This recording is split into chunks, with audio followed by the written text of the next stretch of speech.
This channel does not promote any violent, harmful, or illegal activities. All content provided by this channel is meant for an educational purpose only.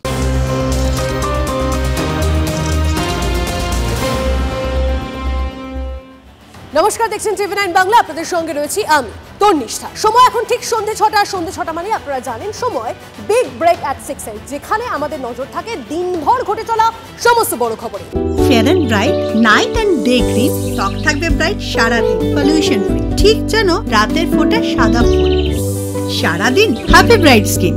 আজ সন্ধ্যে 6টায় কোন কোন খবর ফোকাসে রয়েছে আসুন আপনাদেরকে দেখাই। বিগ ওয়ালে একের পর এক গুরুত্বপূর্ণ খবর, ফার্স্ট ব্রেকিং নিউজ, সেদিকে নজর রাখা যাক। এই মুহূর্তের ফার্স্ট ব্রেকিং নিউজ, তৃণমূলের মাথা ব্যথা ভাঙড়ে এবার অন্তর্দ্বন্দ্বের তথ্য সামনে আসছে। আপনাদেরকে জানিয়ে রাখি, দলে অন্তর্ঘাতের অভিযোগ যাদবপুরের সাংসদ সায়নীর গলায়। কি বলেছেন তিনি অবশ্যই সেই বিষয়ে আসবে। পাশাপাশি সেকেন্ড ব্রেকিং নিউজ এই মুহূর্তে, সেদিকে নজর রাখা যাক। আরও একটা ব্রেকিং নিউজ, ফের ডাক্তারদের হুমকি।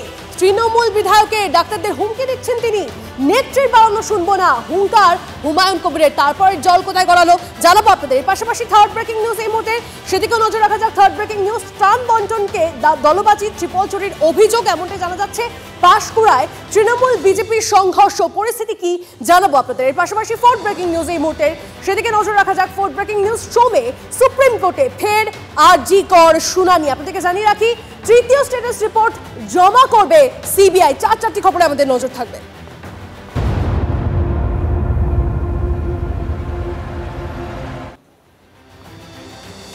তো একদম শুরুতে আরজি কর কাণ্ড, জেলায় জেলায় বন্যা পরিস্থিতি, এসবের মাঝেও খবরে সেই ভাঙড়, মানে শিরোনামে ভাঙড়। আরাবুল শওকত গোষ্ঠীর দ্বন্দ্বে ভাঙড়ে শাসক দলের অন্তরে ভাঙা গড়ার খেলা চলছে। আর সেই কাজিয়ার মাত্রা আজ কয়েক গুণ বাড়িয়ে দিল একটা অন্তর্ঘাত বোমা। দলেই অন্তর্ঘাতের অভিযোগ তুলে ভাঙড়ের মাটি আরো তাতিয়ে দিলেন যাদবপুরের তৃণমূল সাংসদ সায়নী ঘোষ। গদ্দার হটাও, ভাঙড় বাঁচাও, সাংসদের এই স্লোগানে তৃণমূলে ফাটল আরো চওড়া হলো বলেই মনে করছে রাজনৈতিক মহল। গদ্দার হটাও, ভাঙড় বাঁচাও, গদ্দার হটাও, ভাঙড় বাঁচাও। সামনে কোনো নির্বাচন নেই, কে বলবে দক্ষিণ 24 পরগনার ভাঙড় আছে ভাঙড়ে।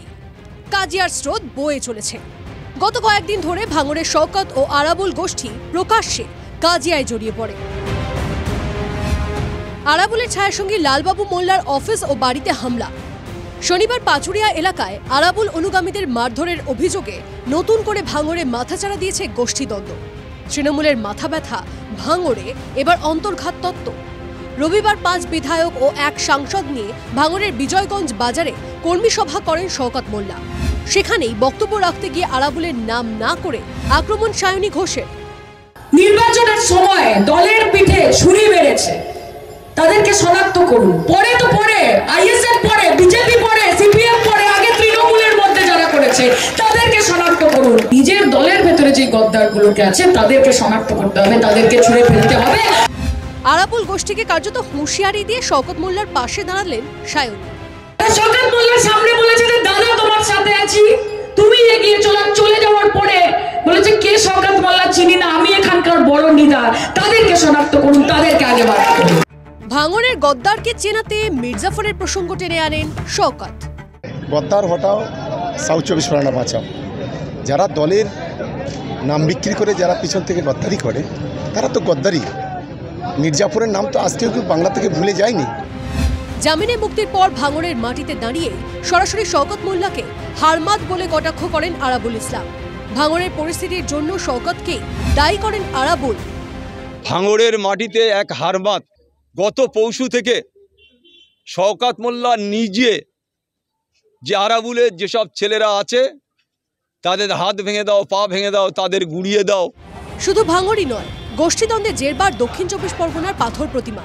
ওই ব্লকের জি প্লটের অঞ্চল ও বুথ সভাপতিকে দল থেকে সাসপেন্ড করার পরই সংঘর্ষে জড়িয়ে পড়ে তৃণমূলের দুই গোষ্ঠী। সাসপেন্ডেড অঞ্চল সভাপতি নূর ইসলাম ও বুথ সভাপতি দীপঙ্কর প্রধানের দলবলের বিরুদ্ধে বর্তমান কনভেনর কার্তিক মাইতি সহ কয়েকজনকে মারধরের অভিযোগ ওঠে। আক্রান্ত কার্তিক মাইতি সহ বেশ কয়েকজন। আক্রান্ত তৃণমূল নেতা গোবর্ধনপুর থানায় নূর ইসলাম সহ 10 জনের বিরুদ্ধে অভিযোগ দায়ের করেন। ধরপাকড়ও হয়। পাল্টা নূর ইসলামের নেতৃত্বে তৃণমূলের পতাকা নিয়ে বর্তমান বিধায়ক সমীর জানার বিরুদ্ধে মিছিল করেন কয়েকশো অনুগামী। নূর ইসলামের অভিযোগ, কার্তিক মাইতি ব্লক নেতৃত্বকে ভুল বুঝিয়ে সাসপেন্ড করিয়েছেন। পাথর প্রতিমার বিধায়ক সমীর জানার দাবি, ওই নেতার বিরুদ্ধে একাধিক দুর্নীতির অভিযোগ ওঠে। সেই অভিযোগের ভিত্তিতে সাসপেন্ডের সিদ্ধান্ত নেওয়া হয়েছে। Bureau report, TV9 Bangla.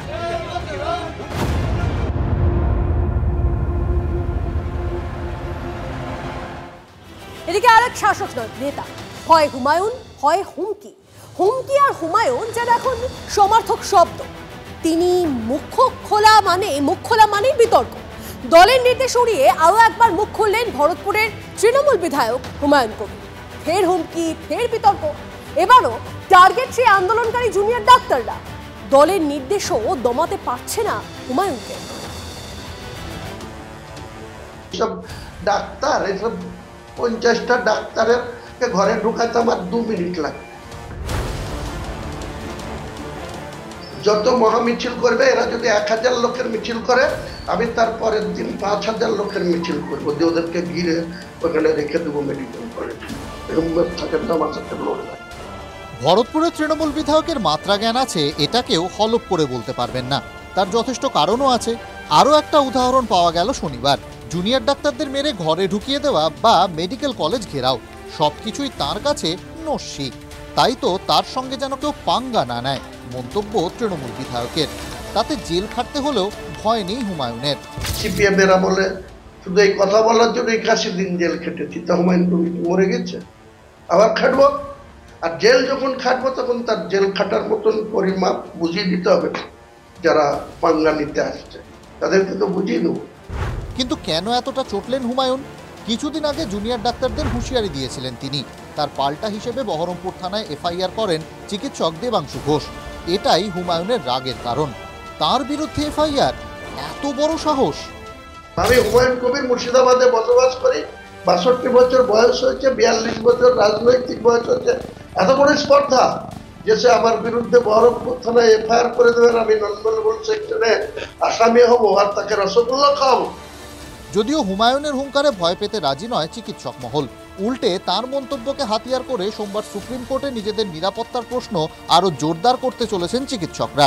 Supreme কোর্টের চিফ জাস্টিসকে, যারা আমাদের লয়ার আছেন, এই ইনস্ট্যান্সটা দেওয়া হবে এবং সেটা হুমায়ুন কবির যে মন্তব্য করেছেন এবং আমাদের ডেপুটেশনের পরিপ্রেক্ষিতে ডিএম এবং SP অফ মুর্শিদাবাদ কোনো স্টেপ নেননি, এটা কিন্তু সুপ্রিম হিয়ারিংয়ে আমরা তুলব। তীব্র প্রতিক্রিয়া তৈরি হয়েছে রাজনৈতিক মহলেও। এইসব লক্ষ্য কি করে উল্টো দিকে ঝুলিয়ে সোজা করতে হয়, সেটা বিজেপি সরকার এলে করে দেখাবো। হুমায়ুন কবির বুঝতে পারছেন না, এরপরে তো হনুমান কবির বলবে লোকে। হনুমান কবির হয়ে বেঁচে থাকবেন। হুমায়ুন কবির নিজেকে কি মোগল সম্রাট হুমায়ুন ভাবছেন নাকি? আর ওনাদের নেতৃত্বকে উনি পাওয়ারফুল বেশি হয়ে গেলেন। বিরোধীরা সুর চড়াচ্ছে, আন্দোলনকারী চিকিৎসকরা আইনি পথে হাঁটছেন। শাসক দল কি বলছে তাদের বিধায়ককে নিয়ে? শব্দবন্ধ, শব্দ চয়ন, এসবের ক্ষেত্রে সতর্ক থাকা উচিত, মাত্রাজ্ঞান থাকা উচিত এবং সেই মাত্রাটা এসব বিষয়ে অত্যন্ত গুরুত্বপূর্ণ। সুর, স্বর এবং শব্দ আমাদের সতর্কভাবে প্রয়োগ করা উচিত। মাত্রা ছাড়া বিতর্কিত মন্তব্য করে নিজের দল ও সরকারকে আরও বিড়ম্বনায় ফেলছেন হুমায়ুন। তিলোত্তমাকে নিয়ে স্বল্প দৈর্ঘ্যের ছবি বানিয়ে দলের রোষের মুখে রাজন্যা প্রান্তিক। অথচ ডাক্তারদের বারবার হুমকি দিয়েও পার পেয়ে যাচ্ছেন তৃণমূল বিধায়ক। কেন?